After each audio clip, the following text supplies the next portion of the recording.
Bismillahirrahmanirrahim. Assalamualaikum warahmatullahi wabarakatuh.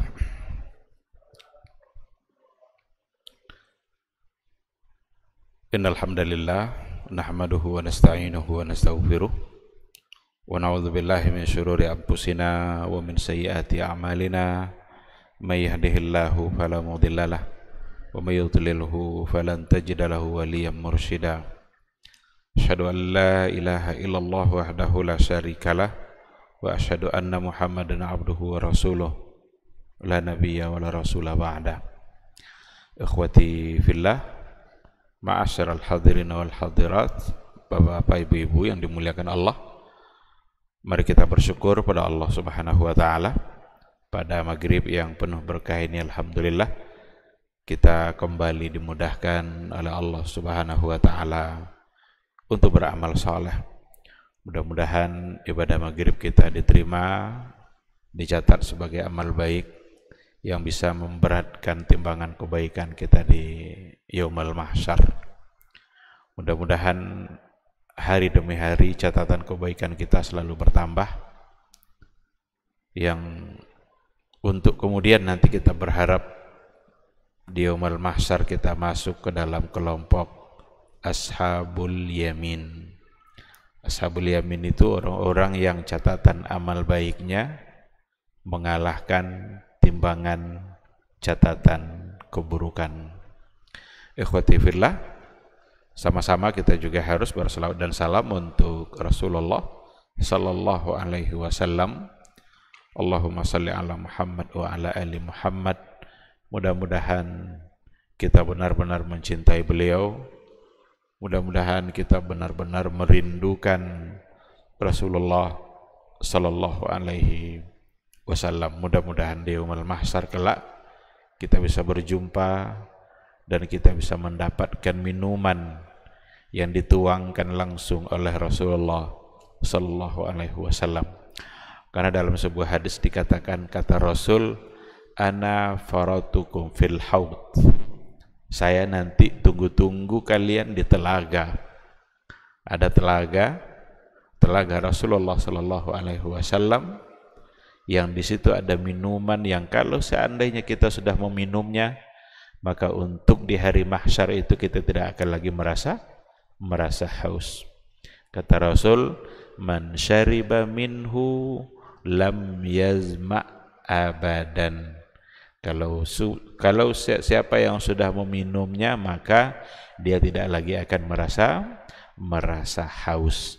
Mudah-mudahan nanti kita bukan termasuk ke dalam orang-orang yang tertolak untuk mendapatkan minuman itu, tapi justru menjadi orang-orang yang berbahagia dengan diberikan minuman langsung oleh Rasulullah sallallahu alaihi wasallam. Ikhwati fillah, ma'asyiral hadirin wal hadirat, rahimani Allah wa iyyakum. Pada malam hari ini kita akan coba membahas sebuah tema yang sebentar lagi insya Allah akan kita laksanakan. Judul kita pada malam hari ini adalah fikih kurban. Ketika dikatakan fikih kurban, berarti kurban itu adalah sebuah ibadah yang harus mengacu kepada panduan yang datang dari Rasulullah sallallahu alaihi wasallam. Sama dengan ibadah-ibadah yang lain. Ada fikih salat, ada fikih taharah, ada fikih puasa, fikih haji. Semua itu ada dalam bentuk ibadah yang kalau seandainya memang dia adalah ibadah, maka ada fikihnya, ada panduannya.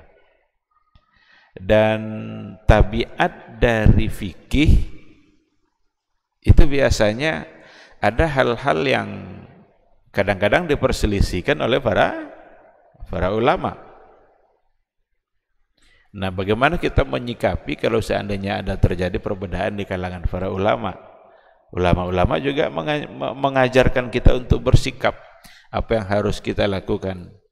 Fa in tanaza'tum fi syai'in farudduhu ila Allahi wa rasulih.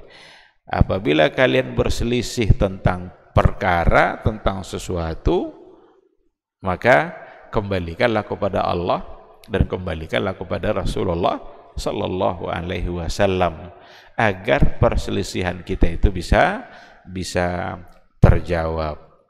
Baik, ikhwati fillah, ketika kita bicara fikih kurban, itu akan ada beberapa poin nanti yang akan menjadi bahasan kita. Kalau bicara fikih kurban, itu akan ada beberapa poin yang perlu untuk kita perbincangkan. Dan saya yakin ini adalah sesuatu yang sudah berulang-ulang, karena kurban itu bukanlah baru sekarang kita laksanakan. Tapi kita sudah melaksanakannya berkali-kali pada tahun yang sebelumnya. Bahkan kita juga sudah membahas hal yang sama pada masa-masa sebelumnya. Akan tetapi meskipun demikian, penting untuk diulang-ulang. Perlu kita kembali untuk diingatkan dengan hal-hal yang berkaitan dengan kurban itu sendiri. Yang pertama sekali, kita harus tahu dulu apa itu kurban. Dalam istilah fikihnya nanti kita akan temukan dua. Ada istilahnya al-udhiyah dan ada istilahnya memang katanya kurban. Di dalam Al-Quran itu ada 3 kali kata kurban. 3 kali kata kurban. Watlu alaihim naba abnai adama bil haqqi idh qarraba qurbanan. Ini menceritakan 2 orang anak Nabi Adam, Habil dan Qabil, idh qarraba qurbanan, ketika keduanya berkurban. Ketika keduanya melaksanakan sesuatu yang tujuannya adalah untuk berkurban, mendekatkan diri kepada Allah. Karena kata kurban itu artinya adalah mendekatkan diri. Tapi dalam hadis Nabi lebih cenderung menggunakan kata dhaha yudahi. Dhaha yudahi. Al-udhiyah dalam kitab fikih, para ulama fikih membahasakannya adalah al-udhiyah atau al-adahi. Kata jamak, kata plural dari udhiyah itu al-adahi. Maka kalau kita mencoba untuk memahami apa itu kurban yang sudah menjadi bahasa kita jarang menyebutnya dengan udhiyah. Kita selalu membahasakan dengan istilah kurban. Maka kalau disebut udhiyah itu adalah istilah untuk sesuatu yang disembelih atas nama kurban. Oleh karena itu al-udhiyah itu ma yuzbahu min bahimatil an'ami yaumal adha. Sesuatu yang disembelih, ma yuzbahu min bahimatil an'am. Sesuatu yang disembelih dari hewan-hewan ternak pada hari raya Idul Adha. Maka udhiyah itu istilah untuk hewannya. Kalau kurban itu tujuan kenapa dia disembelih. Jadi kurban itu karena artinya adalah mendekatkan diri, berarti itu adalah tujuannya. Maka ibadah kurban itu secara sederhana kita bisa maknai dengan sebuah ibadah dalam bentuk menyembelih hewan-hewan yang sudah ditentukan oleh Rasulullah SAW, yang tujuannya adalah untuk mendekatkan diri kepada Allah Subhanahu wa Ta'ala. Kenapa dikatakan hewan-hewan tertentu? Karena tidak semua hewan yang bisa dikorbankan. Kalau kita lihat apa yang ada pada nas, apa yang ada pada hadis-hadis Rasulullah SAW, kurban itu hanya dari 3 jenis hewan saja: unta, kemudian kerbau atau sapi dan yang sejenisnya, kemudian kambing dan yang sejenisnya, kambing, domba, biri-biri dan yang sejenisnya, kerbau, sapi, lembu, walaupun berbagai macam istilah nanti, tapi jenisnya sesungguhnya adalah sama. Atau onta. 3 ini saja, tidak ada yang lain selain daripada yang 3 itu. Secara syar'i tidak ada istilah berkurban nanti dengan ayam umpamanya, atau berkurban dengan ikan umpamanya. Enggak, karena dia bukan min bahimatil an'am. Yang bahimatul an'am yang untuk berkorban hanyalah tiga jenis yang tadi itu. Tujuannya sekali lagi untuk mendekatkan diri kepada Allah Subhanahu wa taala. Ini tujuan ini menjadi penting karena tidak semua sembelihan yang nanti tujuannya adalah untuk mendekatkan diri kepada Allah Subhanahu wa taala. Ada sembelihan yang tujuannya justru untuk sesuatu yang terlarang dalam agama. Tujuan untuk sesembahan, tujuan untuk pokoknya yang di dalamnya ada unsur-unsur kesyirikan, dan itu sesuatu yang terlarang dalam agama tentu saja. Maka berkorban itu untuk Allah, karena itu sebagai bentuk syukur kita atas nikmat yang diberikan oleh Allah Subhanahu wa ta'ala. Allah akan sangat murka kalau seandainya hewan itu disembelih tidak atas nama Dia. Allah yang memberi dia nyawa, Allah yang menghidupkannya, Allah yang memberi makan, Allah yang memberi minum, lalu tiba-tiba disembelih tidak atas nama Dia. Akan menjadi sesuatu yang di dalamnya ada kesyirikan, dan Allah menjadi murka dengan perbuatan seperti itu. Nah, jadi dari definisi ini dapat kita pahami bahwa kurban itu sebuah ibadah dalam bentuk menyembelih hewan, berarti ada menyembelihnya. Karena yang ibadahnya dalam kurban itu iraqatud dam. Karena nanti akan ada perkembangan permasalahan, apalagi dalam kajian-kajian maslahat, karena banyak orang yang atas nama maslahat lalu dia menyampaikan sesuatu yang terkadang tidak pada tempatnya. Contohnya begini, boleh ndak hewan korban itu tidak hewannya yang disembelih, tapi uangnya aja dibagi-bagi? Nah, ada yang sampai bilang seperti itu.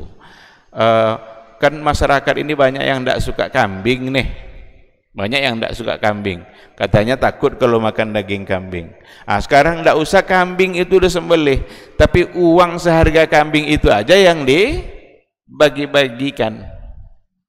Ini tidak akan pernah bisa disebut sebagai kurban, karena yang kurban itu iraqatud dam, menumpahkan darah itu, mengalirkan darah itu yang menjadi ibadah.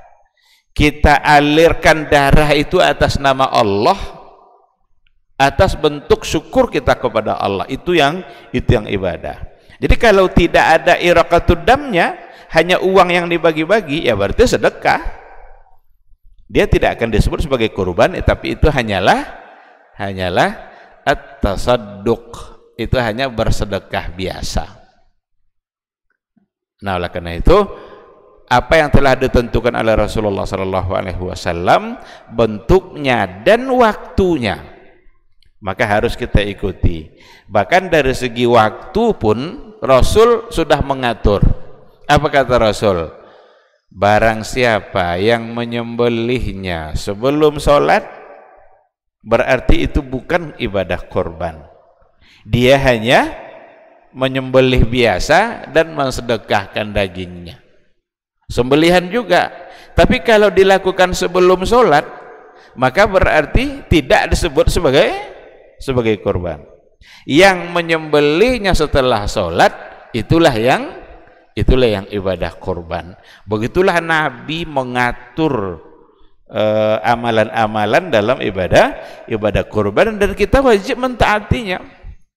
Karena itu yang dilakukan oleh Rasulullah. Jadi jangankan merubahnya kepada uang untuk dibagi-bagi, disembelih di luar waktu saja tidak disebut sebagai kurban.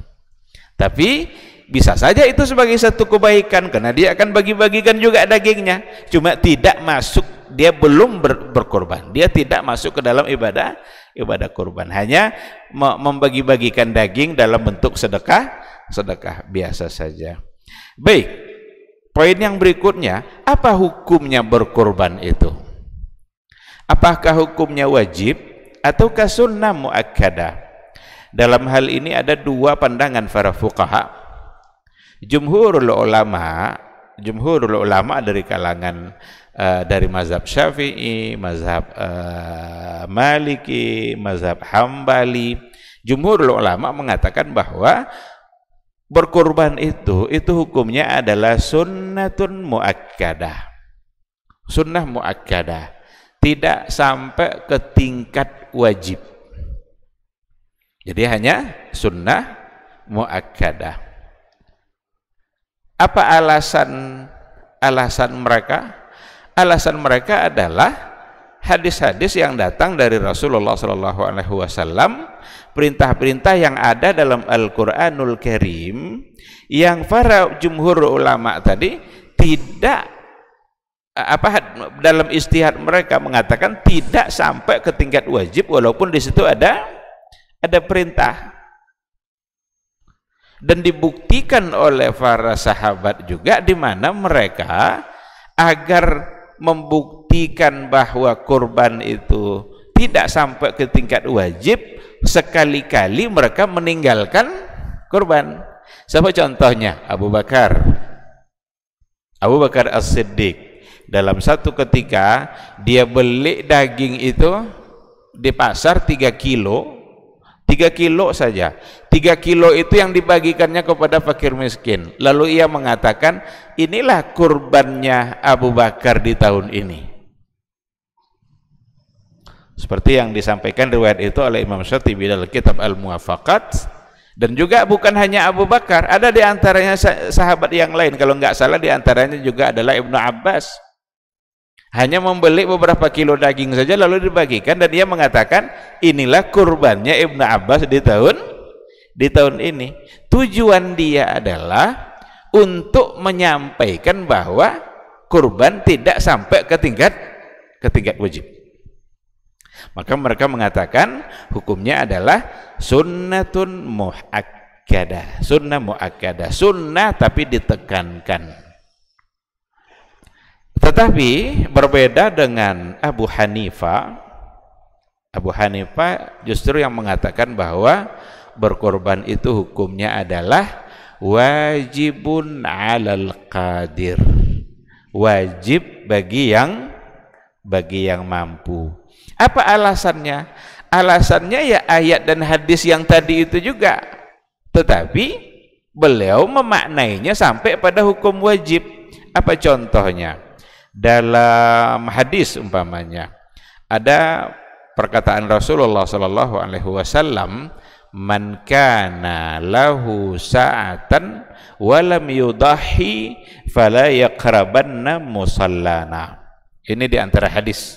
Barang siapa yang punya kelapangan rezeki walam yudahi, lalu dia tidak berkorban, fala yaqrabanna musallana, maka jangan dekat-dekat musalla kami. Berarti jangan ikut sama kami nanti hari rayanya. Musalla itu dalam istilah hadis Nabi itu biasanya dimaknai dengan lapangan. Jadi bukan musalla seperti yang kita pahami hari ini. Kita kan ada masjid, ada musalla. Musalla dalam hadis Nabi biasanya itu maknanya adalah lapangan, karena Nabi biasanya berhari raya di lapangan. Idul Fitri, Idul Adha biasanya Nabi mengerjakannya di lapangan. Kenapa dikerjakan di lapangan? Agar semua orang bisa hadir. Bahkan perempuan-perempuan yang dalam keadaan halangan pun boleh menghadirinya, tapi tidak ikut sholatnya. Hanya ikut untuk bergembira, menikmati kebahagiaan di hari raya itu. Mereka disuruh keluar semua, sehingga Rasul mengerjakannya di lapangan. Yang dikatakan di hadis itu musalla. Jadi ketika dikatakan fala yaqrabanna musallana oleh Abu Hanifah, ini adalah ancaman.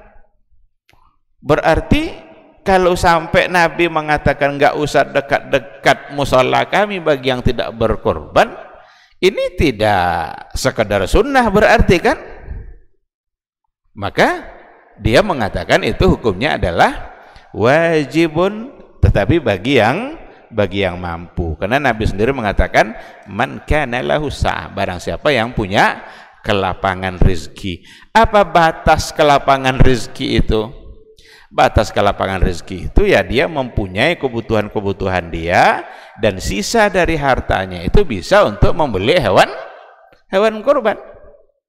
Itu sudah menjadi batas kelapangan rezeki. Akan tetapi dalam perbedaan ini, dalam ikhtilaf yang ada di kalangan para ulama antara jumhur dengan Abu Hanifah, yang lebih kuat di sini adalah apa yang dikatakan oleh jumhurul ulama, mayoritas ulama yang mengatakan bahwa berkorban itu hukumnya adalah sunnah muakkadah, dikarenakan oleh ada alasan-alasan penguat untuk menetapkan hukum muakkadahnya, sunnah muakkadahnya bagi ibadah kurban. Kalaulah memang sebagai sebuah kewajiban, wajib itu kan tidak boleh sama sekali untuk ditinggalkan. Tapi kenapa orang yang selevel Abu Bakar, Ibnu Abbas, dan juga sahabat-sahabat yang lain diantaranya, agar membuktikan ketidakwajibannya itu, dia hanya membeli beberapa kilo daging saja. Nah, sehingga yang lebih kuat dalam hal ini adalah sunnah muakkadah. Hanya saja bagi kita jangan dijadikan alasan hukum sunnah muakkadah itu untuk meninggalkan. Kan ada kesalahan dalam beragama, sengaja meninggalkan sesuatu karena hukumnya sunnah atau sunnah muakkadah. Ini cacat cara berpikirnya. Ketika ditetapkan hukum sunnah bukanlah sebagai alasan untuk ditinggalkan, tapi justru untuk dilaksanakan, untuk dikejar fadilah yang ada di dalamnya. Karena ibadah-ibadah sunnah itu memiliki kedudukan yang sangat tinggi di sisi Allah Subhanahu wa taala. Akan tetapi seandainya dia sudah biasa untuk berkurban, lalu sekali-kali dia tinggalkan, ya tidak mengapa. Karena memang hukumnya tidak sampai ke tingkat wajib. Bukankah ada ancaman? Fala yaqrabanna musallana, jangan dekat-dekat musalla kami. Jadi seolah-olah Nabi itu enggak mau melihat wajah orang-orang yang tak mau berbagi. Dia kaya, dia mampu, sanggup berkorban, tapi tidak mau berkorban. Seandainya ada hadir Nabi dalam majelis itu, Nabi akan mengusir dia untuk tidak berada di majelis itu. Itu kesedihan yang luar biasa. Fala yaqrabanna musallana, jangan dekat-dekat tempat sholat kami. Berarti tidak usah sama kami. Karena itu ciri-ciri orang-orang yang egois, hanya memikirkan dirinya sendiri. Oleh karena itu berkurbanlah, laksanakanlah apa yang dianjurkan oleh agama, harapkanlah pahala dan kebaikannya. Tapi dari segi hukum, yang lebih kuat di sini adalah apa yang dikatakan oleh jumhur ulama, hukumnya tidak sampai ke tingkat wajib. Lalu apa kedudukan, bagaimana kedudukan ibadah kurban itu dalam Islam? Ibadah kurban itu punya kedudukan yang sangat tinggi.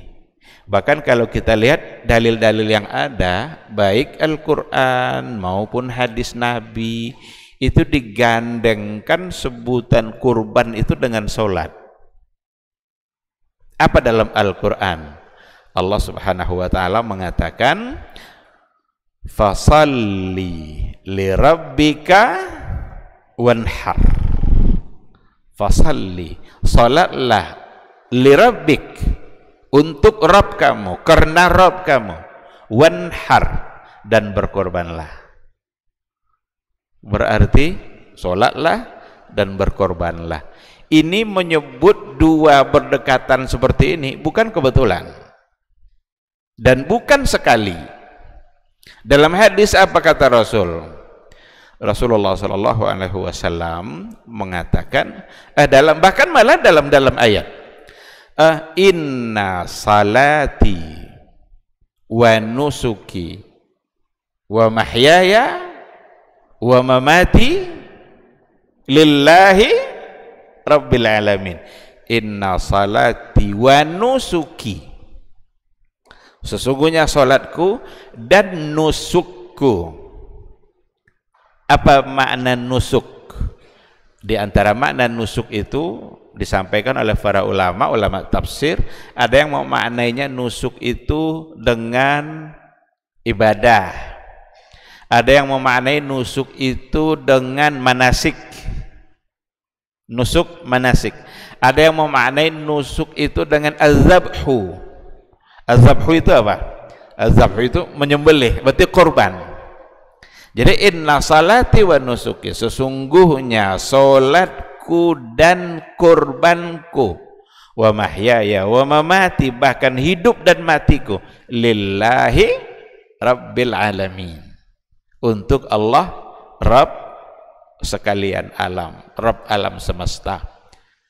Dari dua nas ini, yang pertama dan yang kedua, disebutlah secara berdekatan di situ salat dan kurban, salat dan kurban. Itu menggambarkan tingginya kedudukan ibadah kurban di dalam Islam.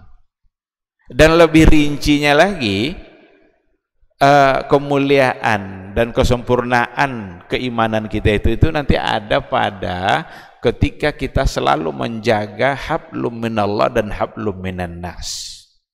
Dan itu terlihat pada yang tadi itu, salat itu hubungannya adalah hablum minallah, sedangkan kurban itu tidak hanya sekadar hablum minallah, tetapi intinya ada pada hablum minan nas. Karena apa yang dikurbankan itu nanti akan menjadi bagian dari makna-makna sosial yang kita jalani dalam kehidupan kita. Dagingnya akan kita bagikan kepada tetangga, kepada teman, kepada fakir miskin, kepada karib kerabat.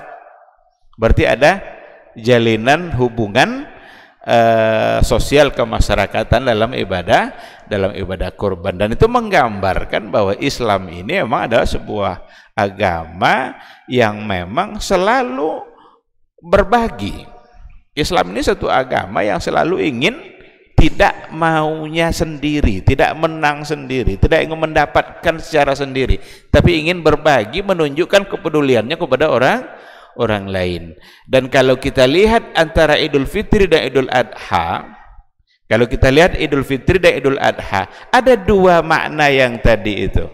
Dalam Idul Fitri, di akhir sebelum kita berhari raya, di situ ada zakatul fitr, ada zakat fitrah, kita bayar zakat fitrah itu dibagi-bagi nanti kepada fakir miskin. Tapi di hari raya Idul Adha nggak ada zakat fitrah, tetapi berbaginya ada ndak? Berbaginya ada. Dalam bentuk apa? Kurban. Jadi pada Idul Fitri itu ada zakat fitrah yang dibagi-bagikan, sehingga semua orang di hari raya itu ndak boleh ada yang tidak makan. Semua harus mendapatkan kebutuhannya. Maka dibagi-bagilah zakat fitrah.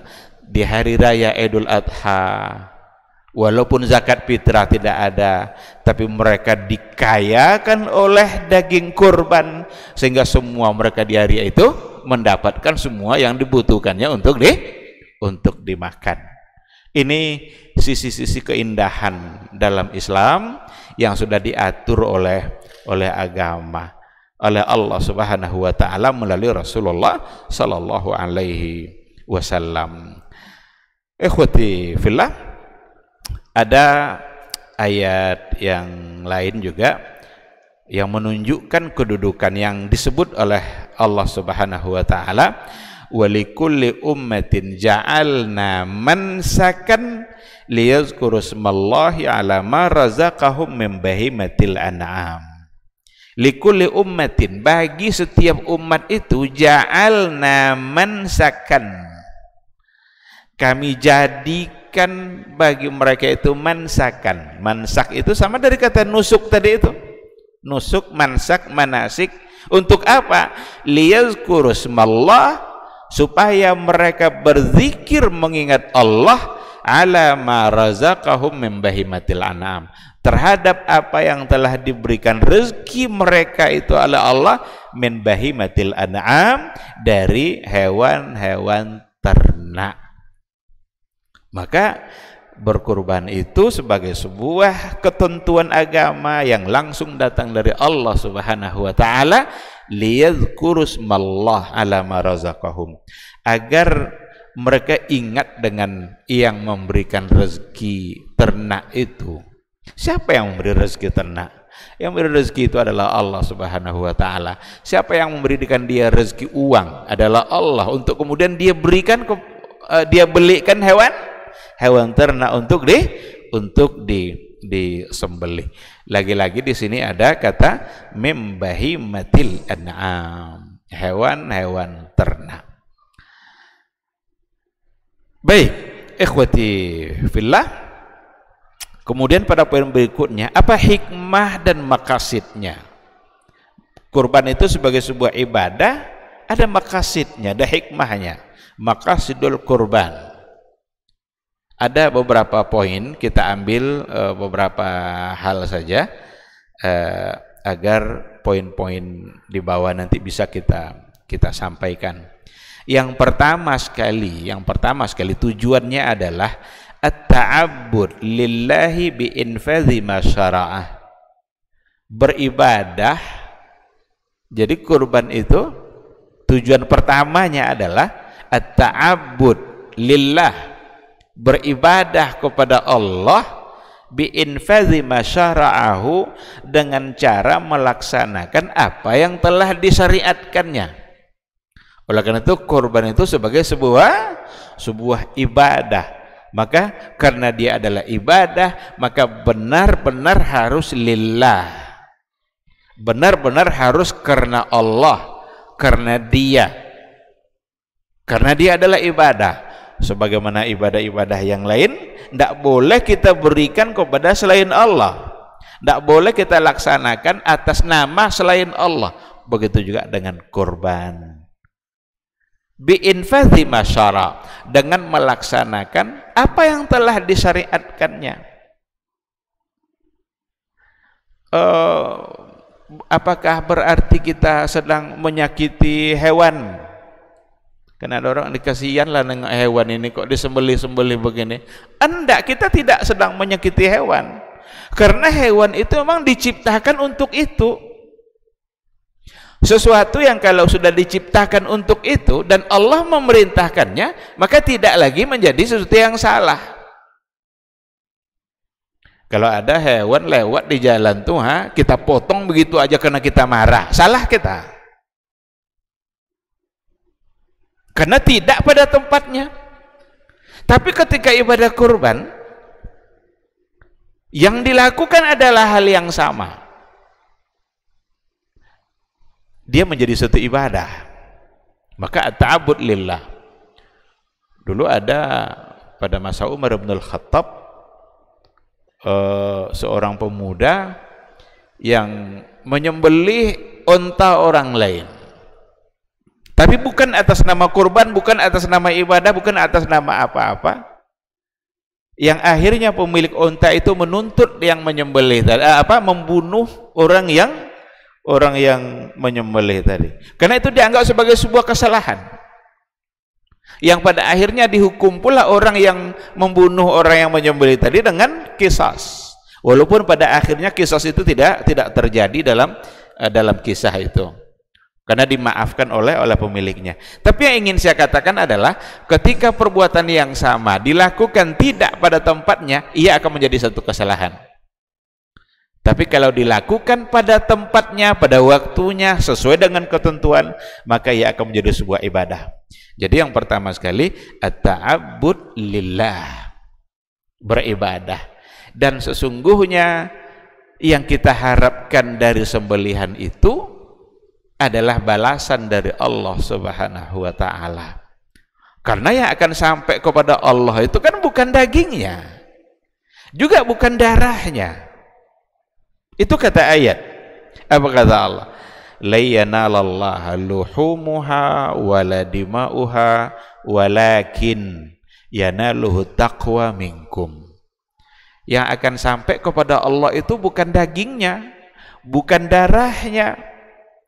Darahnya akan diserap oleh tanah, tertimbun sudah. Dagingnya akan dibagi-bagi, ada yang dimakan sendiri, ada yang untuk dihadiahkan, ada yang untuk fakir miskin. Tidak sampai pada Allah. Walakin yanaluhu taqwa minkum. Yang akan sampai kepada Allah itu adalah ketakwaan yang mendasari perbuatan kurban itu. Oleh karena itulah ibadah kurban itu bukti dari ketakwaan seseorang, bukti dari seseorang ingat kepada yang memberikan nikmat, bukti seseorang dia cinta sama saudaranya. Ini semua rangkaian yang ada dalam ibadah kurban itu. Bukti ketakwaan, bukti cinta kepada Allah, bukti syukurnya kepada Allah, bukti dia cinta kepada orang lain.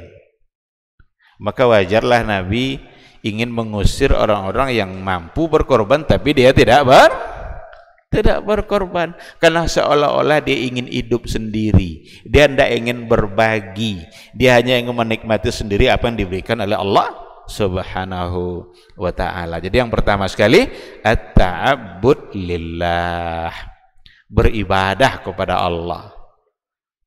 Oleh karena itu, ini salah satu dari jenis ibadah yang akan meningkatkan dan menambah kedekatan kita kepada Allah, dan bahkan akan memperbanyak nikmat dan rezeki yang datang dari Allah Subhanahu wa ta'ala. Karena salah satu dari cara untuk memperbanyak rezeki itu adalah dengan membagi-bagikan apa yang dia punya, termasuklah diantaranya dengan cara berkorban. Maka takkan ada orang yang bangkrut gara-gara berkorban. Tidak akan ada orang yang jatuh miskin gara-gara rajin berkorban dan bersedekah. Baik, yang kedua, tujuannya adalah syukrul lillahi ala ni'matil muta'addidah, ala ni'amihil muta'addidah. Seperti yang tadi kita katakan, selain itu daripada bentuk ibadahnya kepada Allah, bentuk penghambaannya kepada Allah, bentuk ketundukannya kepada Allah, tapi yang kedua adalah syukrul lillah. Itu bentuk syukurnya kepada Allah terhadap nikmat yang diberikan. Oleh karena itu, sebelum kata fasalli li rabbika wanhar itu apa? Inna a'tainakal kautsar. Apa artinya? Inna a'tainakal kautsar. Sesungguhnya kami telah memberikan kepada kamu kautsar, nikmat yang banyak. Fasalli li rabbika wanhar. Maka salatlah dan berkorbanlah. Ketika diawali dengan kata kami memberi kamu nikmat yang besar, maka orang-orang yang mendapatkan nikmat yang besar itu dua hal yang harus dia kerjakan. Pertama sholat, kedua berkorban. Kalaulah ada orang yang semakin banyak nikmat Allah padanya tapi semakin malas sholat, ini luar biasa durhakanya nih. Luar biasa kedurhakaannya kepada Allah. Setelah diberikan nikmat yang begitu besar, justru gara-gara nikmat itu yang membuat dia jarang lagi untuk ke masjid. Padahal kata-kata fasalli, sholatlah, itu ada pada setelah Allah beritakan bahwa kami telah memberikan nikmat yang besar. Jadi dua hal bagi kita yang diberikan nikmat oleh Allah. Pertama sholat, kedua berkorban. Akan harus semakin rajin sholat kita ketika diberikan nikmat oleh Allah Subhanahu wa Ta'ala, dan semakin mudah untuk memberikan harta dalam bentuk kurban. Maka berkurban itu diantara hikmah dan maqasidnya syukur lillahi ta'ala ala ni'amihil muta'addidah. Yang berikutnya at-tawsi'atu ala ahlil baiti wa ikramil aqaribi wal asdiqa wa tasadduq alal fuqara. Memberikan kelapangan, keluasan, apa yang dia punya diberikannya kepada keluarga dia, kepada karib kerabat dia, kepada tetangga, kepada fakir miskin, dan kepada siapa yang dia inginkan. Oleh karena itulah ketika Rasul mengatakan kulu wa tasaddaqu wa dakhiru, dari riwayat itu dikatakan oleh para ulama bahwa kurban itu dapat dibagi kepada 3 bagian.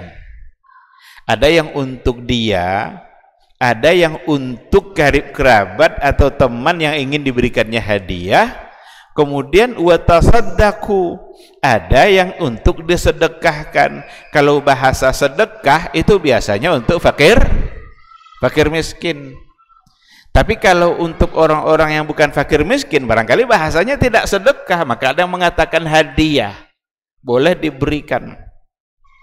Oleh karena itu kurban itu untuk dia dan keluarga, kemudian juga untuk orang-orang yang dia ingin memberikannya, dan untuk fakir miskin yang memang mengharapkan dan menunggu-nunggu adanya bagian untuk dia nikmati.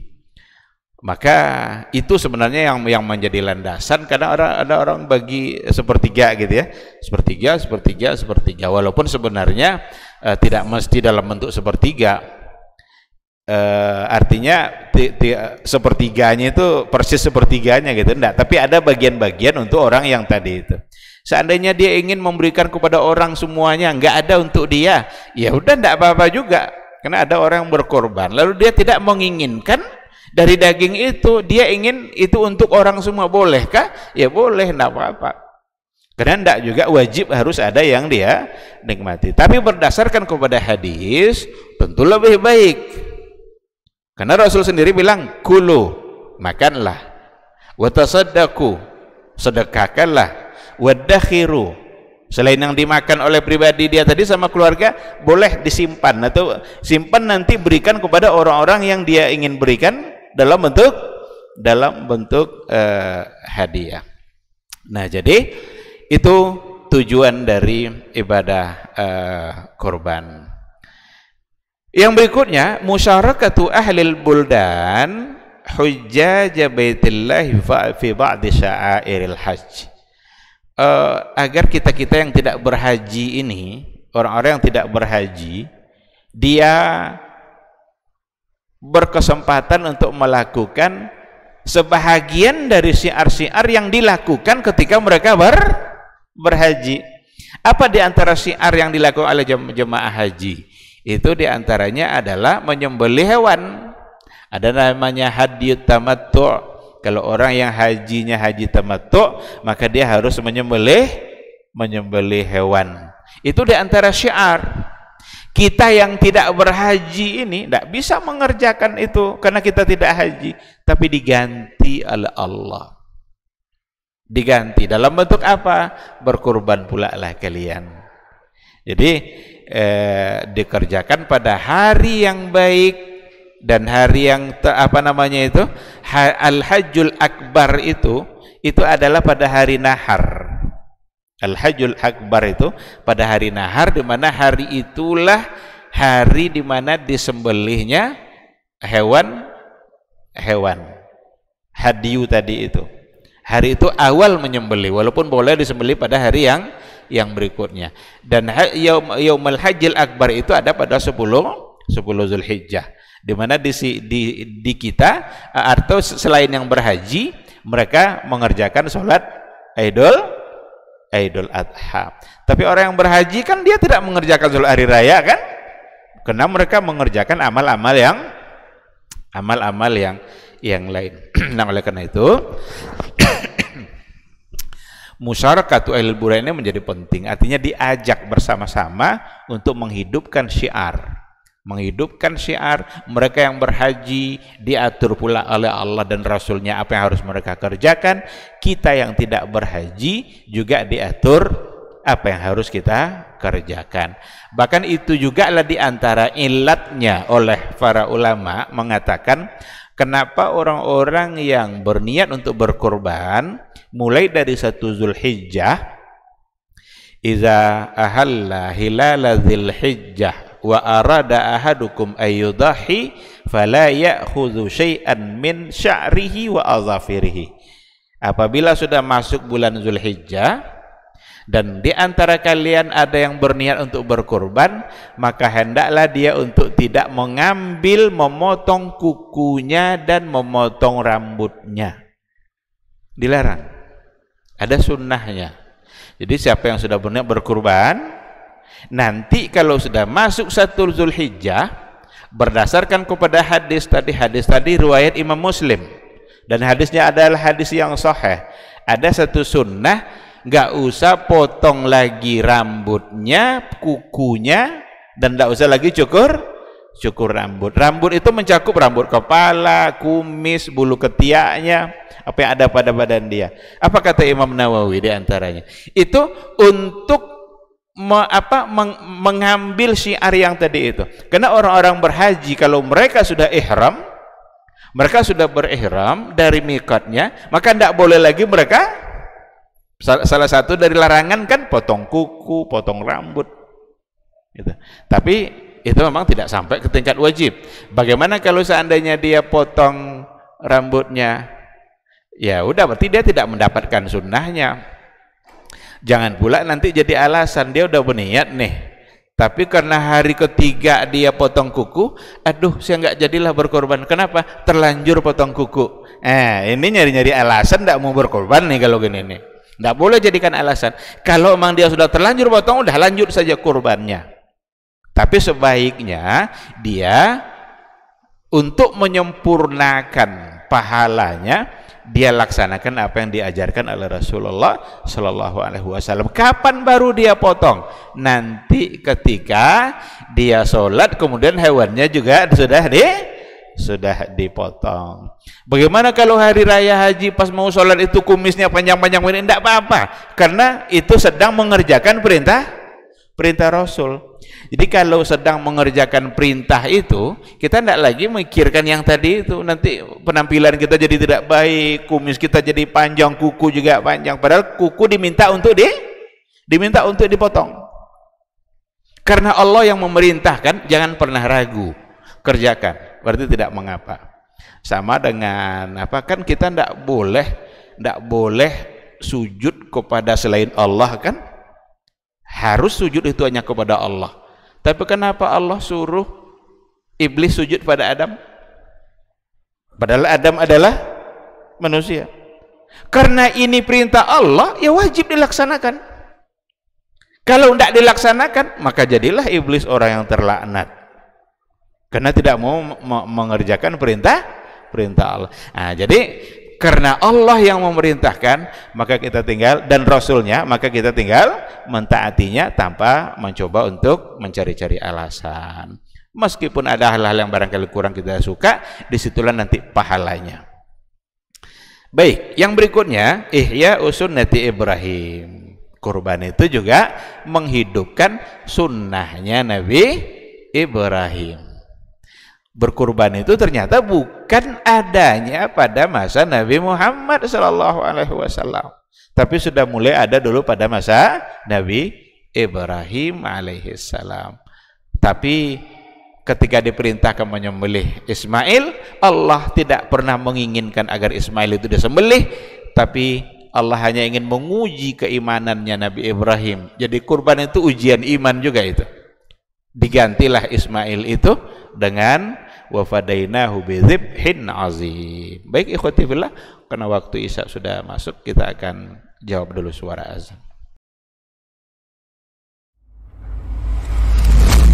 Di kalau Umar ini subhanallah, yang diinginkannya itu generasi-generasi luar biasa, orang-orang hebat Lalu kemudian apa yang dilakukan oleh Umar? Fa asta'miluhum fi ta'atillah. Aku gunakan mereka ini di dalam ketaatan kepada Allah. Ketika kaum muslimin itu memiliki penyakit namanya wahan, yaitu hubbud dunya wa karahiyatul maut, cinta dunia dan takut akan kematian. Lalu Nabi menjawab dengan yang lebih penting. Apa itu? Madza a'adatta laha? Apa yang engkau siapkan untuk kiamat itu? Bin Sulaiman tadi, inti yang bisa kita ambil apa? Solehkan diri kita. Solehkan diri kita sebelum mencari rezeki. Karena kalau kita tidak soleh, kalau kita tidak bertakwa kepada Allah Subhanahu wa ta'ala dalam mencari rezeki itu akan terasa sulit.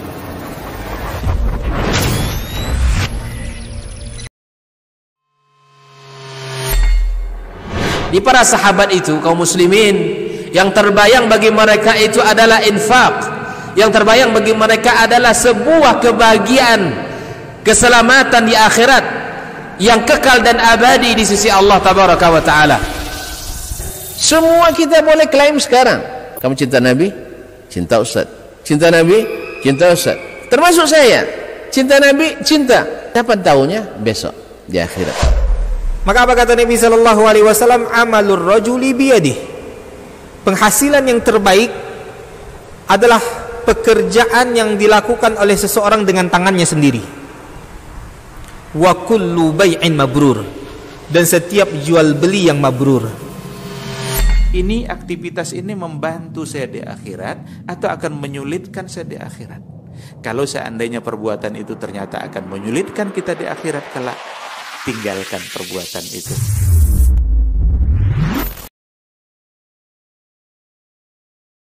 Majtama'a qaumun fi baitin min buyutillah yatluna kitaballah wa yatadarasunahu fima bainahum illa nazalat alaihimus sakinah wa ghasyiyatuhumur rahmah wa haffat bihimul malaikah wa dzakarahumullahu fiman indah. Tidaklah suatu kaum duduk di salah satu rumah Allah, membaca ayat-ayat Allah dan sama-sama mempelajarinya, kecuali turun kepada mereka as-sakinah, ketentraman dan kenyamanan. Wa ghasyiyatuhumur rahmah, dan mereka diliputi pula oleh rahmat, kasih sayang dari Allah Subhanahu wa taala. Wa haffat bihimul malaikah, dan mereka pun dikelilingi oleh para malaikat, karena malaikat suka majlis-majlis zikir dan ilmu. Wa dzakarahumullahu fiman indah, dan Allah akan banggakan sebut-sebut mereka di kalangan malaikat-malaikat yang ada di sisinya, di masyarakat atas. Mudah-mudahan kita termasuk yang sering disebut-sebut di sisi Allah, di kalangan para malaikat, dan di akhir majelis ini mudah-mudahan kita pula mendapatkan seperti yang tersebut dalam hadis qudsi, qumu maghfuran lakum, silahkan berangkat meninggalkan majelis ini dalam keadaan diampuni dosa-dosa kalian.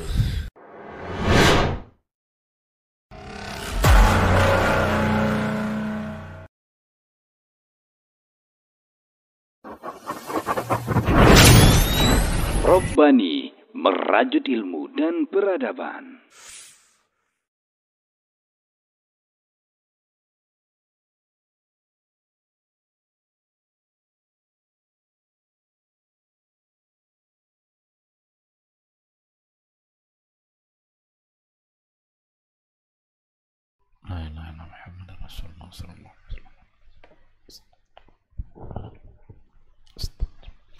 Bismillahirrahmanirrahim. Alhamdulillah, wassalatu wassalamu ala rasulillah wa ala alihi wa sahbihi wa mawala.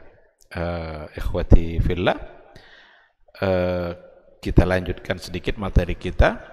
Tadi kita sudah sampai pada hikmah dan maqasidnya. Ternyata ada banyak tujuan dan banyak hikmah yang didapatkan di balik pelaksanaan ibadah kurban. Saya sedikit ingin singgung, ada beberapa masalah. Ini masalahnya akan sangat banyak sekali. Tadi sore saya coba baca, ada catatan ringan yang ditulis oleh Muhammad ibn Saleh al-Munajjid.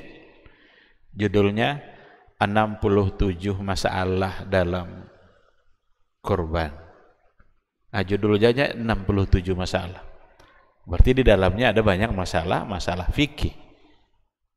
Dan belum memberikan penjelasan secara ringkas. Kita ambil contoh. Di antaranya adalah mana yang lebih afdal hewan untuk dikurbankan itu, kambingkah atau sapi? Ada di antara ulama mengatakan yang afdal itu kambing. Kenapa demikian? Apa alasannya? Karena Rasul selalu berkurban dengan kambing. Pernah Rasul berkurban 2 ekor, dua-duanya kambing. Pernah Rasul berkurban 100 ekor, ke 100-nya kambing. Tidak ada onta, tidak ada kerbau. Pastilah yang dilakukan oleh Nabi itu yang baik. Tidak mungkin Nabi melakukan yang, kalau ada yang tidak baik, lalu ada yang baik. Tentu Nabi muliakan yang baik. Itu oleh sebahagian. Tapi jumhur ulama, mayoritas ulama mengatakan yang afdal bukan kambing. Yang afdal bukan kambing. Tapi yang afdal, yang pertama sekali adalah onta, yang kedua adalah kerbau atau sapi, yang ketiga adalah kambing. Meskipun onta itu untuk 7 orang, sapi juga untuk 7 orang, sementara kambing hanya boleh untuk satu orang. Ada juga yang mengatakan kenapa kambing lebih afdal, karena lebih privasi, lebih dia hanya sendiri dalam doa niat pada iraqatud dam itu hanya dia sendiri. Sedangkan yang lain itu bisa dibolehkan untuk 7. Tetapi oleh jumhur ulama, dia berpegang, mereka mengambil landasan dari sebuah hadis. Nabi pernah bilang begini, barang siapa yang, ini di hari Jumat, barang siapa yang berwudu kemudian ia berangkat untuk menuju sholat Jumat, dan dia yang pertama sampai di masjid itu, masuk masjid itu, seolah-olah dia berkorban onta. Orang yang kedua seolah-olah dia berkorban sapi atau kerbau. Orang ketiga seolah-olah dia berkorban kambing. Dari riwayat ini kata jumhur ulama, berarti onta yang paling afdal, karena dihargai orang yang pertama masuk masjid di hari Jumat itu seolah-olah berkorban seekor onta. Kalau memang kambing yang baik, tentu kambing dulu disebut Nabi. Nah, dan yang kuat dalam hal ini adalah jumhur ulama. Lalu perbuatan Nabi bagaimana? Perbuatan Nabi sallallahu alaihi wasallam ada kaidah, kalau seandainya ada sepertinya kontra atau bertentangan antara perkataan Nabi dengan perbuatan Nabi, maka yang menjadi khitab untuk umatnya adalah perkataannya.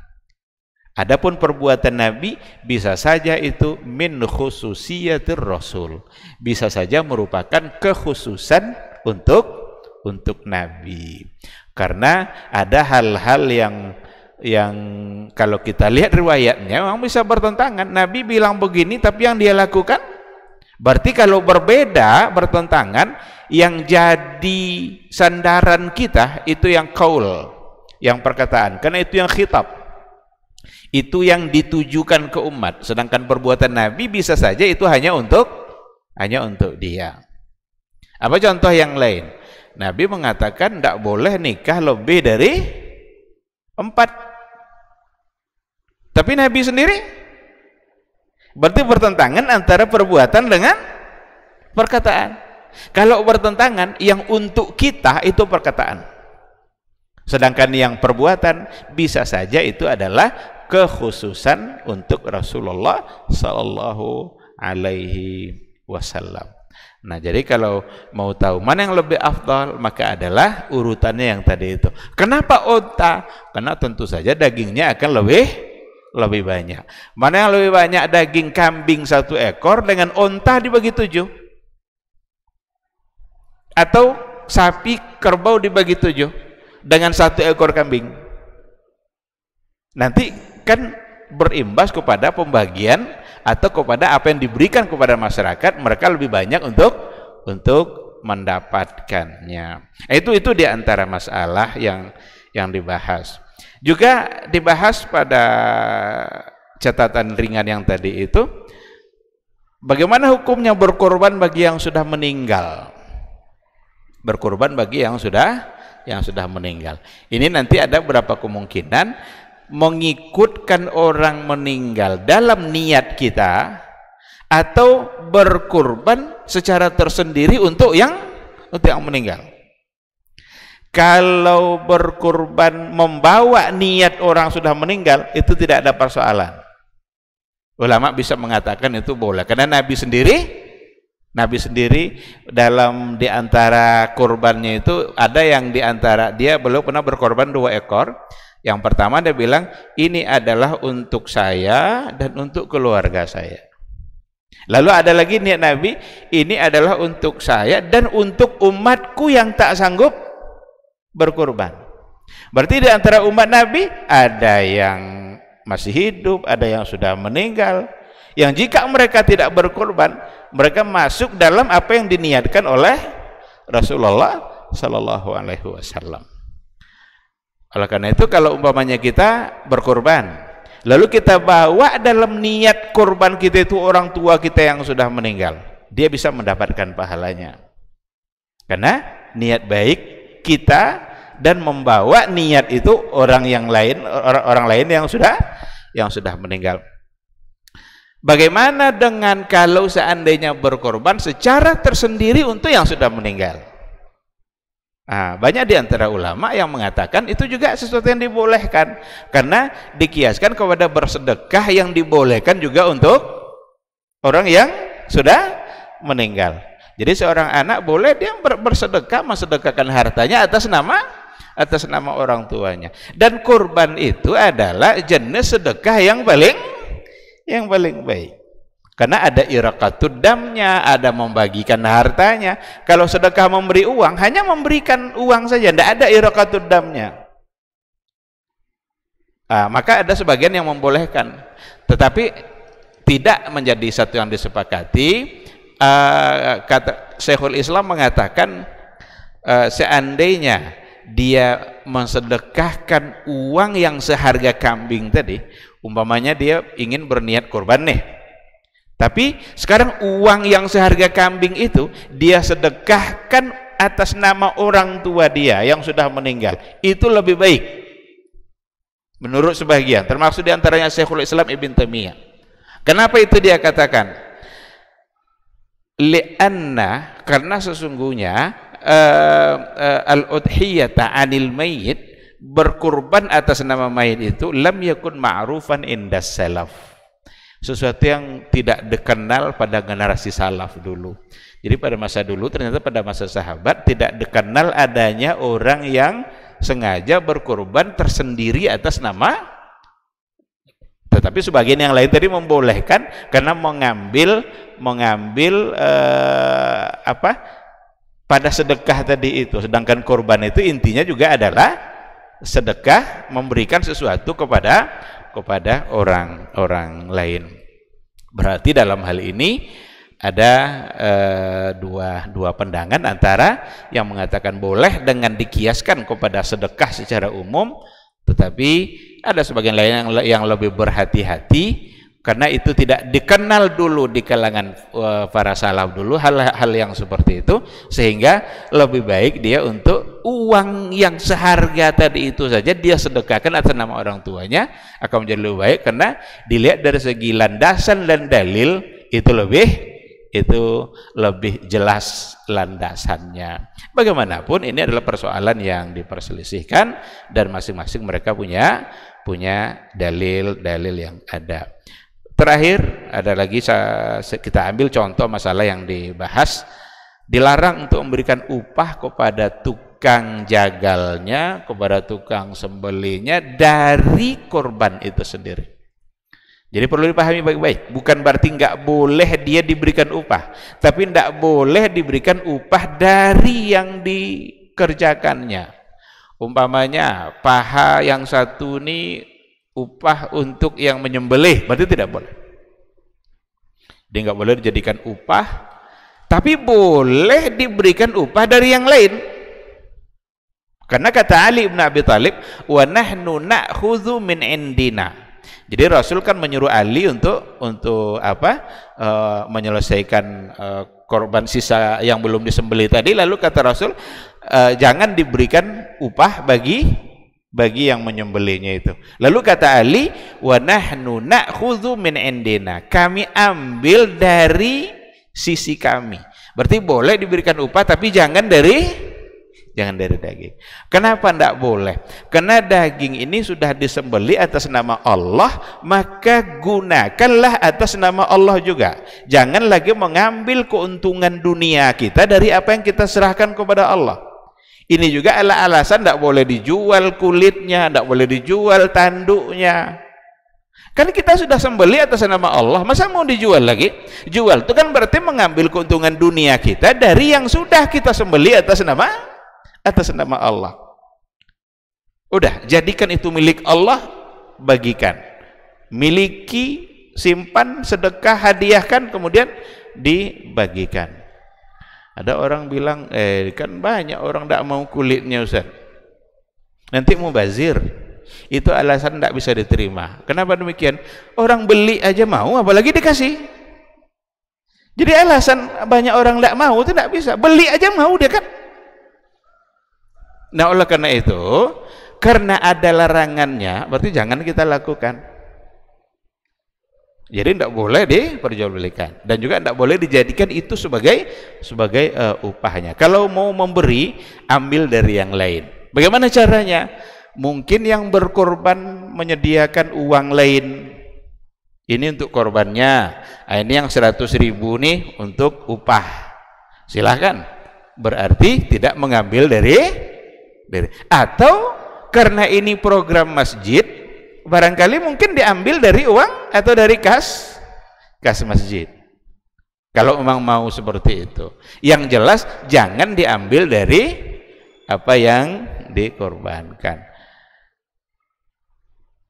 Sekira ini ada banyak masalah tentu saja yang perlu untuk diangkat, tapi tidak semua yang bisa kita sampaikan. Bahkan ada hal-hal yang juga perlu untuk diluruskan. Karena ada orang tahun ini dia yang berkorban, tahun besok anaknya yang berumur 5 tahun umpamanya. Ini korban anak umur 5 tahun. Buat apa anak umur 5 tahun berkorban? Kan siapa yang mampu? Sekarang yang mampu siapa? Biarlah anak itu dulu tumbuh besar, kemudian nanti dia dimampukan oleh Allah, kemudian dia berkorban. Karena enggak ada kewajiban untuk menggugurkan ibadah kurban dari dia kan? Bukan sebagai sebuah kewajiban yang harus digugurkan sehingga datang orang tua untuk berkorban atas nama dia. Itu tidak penting, tidak perlu. Yang berkorban itu justru adalah yang menafkahi mereka, karena berkorban itu ada sesuatu yang dia berikan atas nama Allah dan tentu bisa dilakukan oleh dia yang menafkahi, dan itu adalah ayah. Maka yang berkorban adalah ayah atau kepala keluarganya, tapi dia boleh membawa semua keluarganya dalam niat korbannya itu. Berapapun jumlah keluarganya. Mungkin dia punya anak 5 umpamanya, korbannya 1 kambing. Ini 1 keluarga kami, boleh silakan. Jadi dalam niat boleh membawa yang lain. Tetapi yang mengeluarkan biaya kalau untuk kambing hanya 1. Kambing tidak boleh 7. Yang boleh 7 itu kerbau, sapi atau onta. Wallahu subhanahu wa ta'ala a'lam. Mudah-mudahan dapat kita pahami dan semoga ibadah kurban kita semakin sesuai dengan apa yang diajarkan oleh Rasulullah sallallahu alaihi wasallam. Baik, kita tutup atau ada pertanyaan karena waktu iqamah kayaknya sudah. Ya.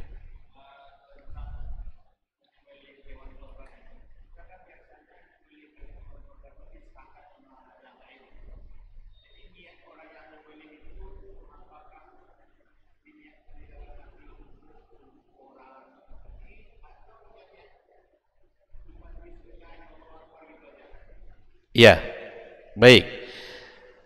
Itu juga menjadi satu masalah dalam korban. Siapa yang seharusnya menyembelih?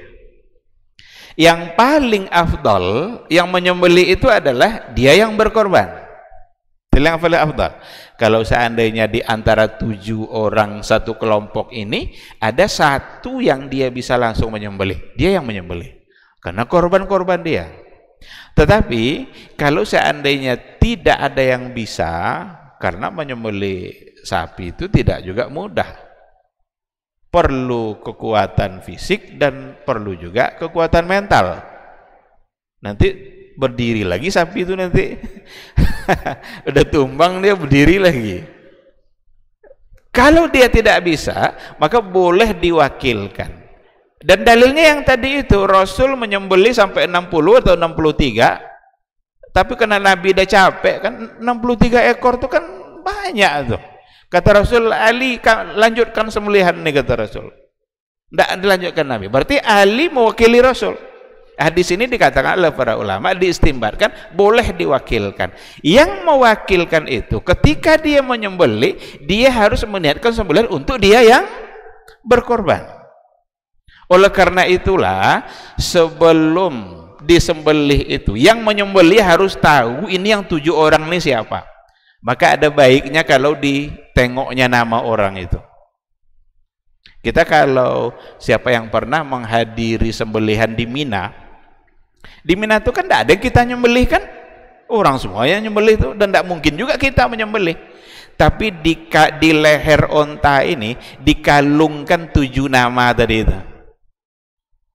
Jadi ketika dia mau menyembelih, dia tengok, oh ini 7, inilah yang 7, inilah yang untuk yang disembelih ini. Nah kalau di kita paling diumumkan gitu kan, diumumkan sebulan. Yang menyembelih tadi dalam hati dia mesti memang Bismillahi Allahu Akbar, kemudian dia meniatkan ini adalah untuk yang 7 tadi. Dia hanya sebagai wakil dalam menyembelihnya. Tidak mungkin dia meniatkan untuk diri dia. Ada juga yang permasalahan, apakah harus orang berkorban itu melihat langsung? Kalau seandainya berkorban di tempat itu dia bisa lihat. Tapi kalau enggak gimana? Maka tidak ada keharusan. Ada orang luar negeri mengirimkan korbannya ke Indonesia, puluhan sapi yang disebarkan di Indonesia itu datang dari Arab Saudi. Arab Saudi itu walaupun banyak dibenci oleh orang-orang Indonesia, tetapi cinta mereka sama Indonesia luar biasa. Itu hewan kurban mereka masuk terus itu untuk ke Indonesia itu. Apakah mereka menyaksikan? Tentu tidak. Jadi tidak ada keharusan harus disaksikan. Karena ada juga udah diikat kerbau itu, udah lama diikatnya. Cuma karena yang 7 ini belum hadir, belum disembelih-sembelih. Tersiksa enggak hewan ini? Tersiksa. Padahal meskipun saat kita menyembelih kita diminta untuk tidak menyiksa hewan. Maka di antara adabnya jangan sembelih di hadapan kawannya. Jangan diasah-asah pisau itu di depan mata dia. Kata Rasul, ingin kamu membantainya 2 kali. Jadi seolah-olah dia dibantai dua kali. Ketika ia melihat kawannya disembelih, itu ternyata walaupun dia hewan, berarti ada juga psikologi hewan itu kan, yang ternyata dia juga punya perasaan. Jadi di antara adabnya jauhkan dari pandangan hewan berikutnya yang akan disembelih. Maka yang wakil tadi mesti meniatkan untuk orang-orang yang dia wakilkan. Allahu subhanahu wa ta'ala a'lam. Baik, ikhwati fillah, saya kira cukup sampai di sini kajian fikih kurban kita. Walaupun tidak semua masalah yang bisa kita bahas, semoga yang sedikit ini menjadi ilmu, dan semoga Allah Subhanahu wa taala selalu membimbing kita untuk tetap istiqamah, terutama dalam melaksanakan aturan-aturan kurban pada waktunya nanti. Amin amin ya rabbal alamin. Subhanakallahumma bihamdika asyhadu an la ilaha illa anta astaghfiruka wa atubu ilaik. Assalamualaikum warahmatullahi wabarakatuh.